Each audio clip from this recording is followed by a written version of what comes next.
بلاول صاحب کہہ رہے ہیں کہ میں چیف منسٹر صاحب کو کہوں گا کہ وہ جناب جا کے جو جہاز ہے وہ دے دیں اپنا اور وہ گورنر صاحب خیبر پختونخوا آ جائیں.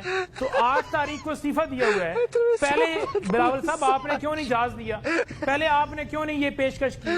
آج آپ کو اس کے اوپر بیان بھی یاد ہے. آج آپ کو نظر پڑی ہے کہ گورنر جو ہے وہ خیبر پختونخوا سے بھاگ کے جو ہی سہیل افریدی کا نام آیا اور وہ آ کر کراچی میں چھپ کے بیٹھ گیا اور وہاں سے بیٹھ کے ٹویٹنگ کر رہا ہے کہ سگنیچرز میچ نہیں ہو رہے. بھائی ایک بینکر سے میں نے جا کے پوچھا, میں نے کہا یار یہ دستخط چیک کرو, کیا ایسے دستخط کے اوپر اگر علی امین کے چیک آ جائے اس کے دستخطوں والے یہ دستخط ہوں تو کیا چیک کیش ہو جائے گا؟ اس نے کہا بھائی جان 2 کروڑ کا 6 کروڑ کا چیک لے کر آ جائیں کیش ہو جائے گا.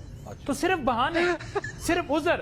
مسئلہ کیا تھا کہ یہ تحریک انصاف سے حکومت چھین کے ان کے مطابق حکومت بنائی جائے, چاہے وہ پیپلز پارٹی ہو, چاہے وہ نون لیگ ہو, چاہے وہ JUI ہو, درخواستیں لے کر پہنچے ہوئے. بھائی پہلے آپ مخصوص نشستوں کے اندر آپ نے فیصلہ نہیں مانا اور اس کے اندر بھی جا کر آپ دوبارہ گئے اور پھر جو مخصوص نشستیں جس جماعت کا حق تھیں وہ کٹورا لے کر آپ پہنچ گئے. اب جہاں پر MPs PTI کے ہیں, ووٹ عمران خان کو پڑا ہے, تو ووٹ جو ہے انہوں نے دینا ہے اپنے چیف منسٹر کے انتخاب انہوں نے کرنا ہے. آ گیا سر, جواب آ گیا. آپ کو کیا مسئلہ ہے؟ نعیم صاحب آ گیا جواب سر, آ گیا.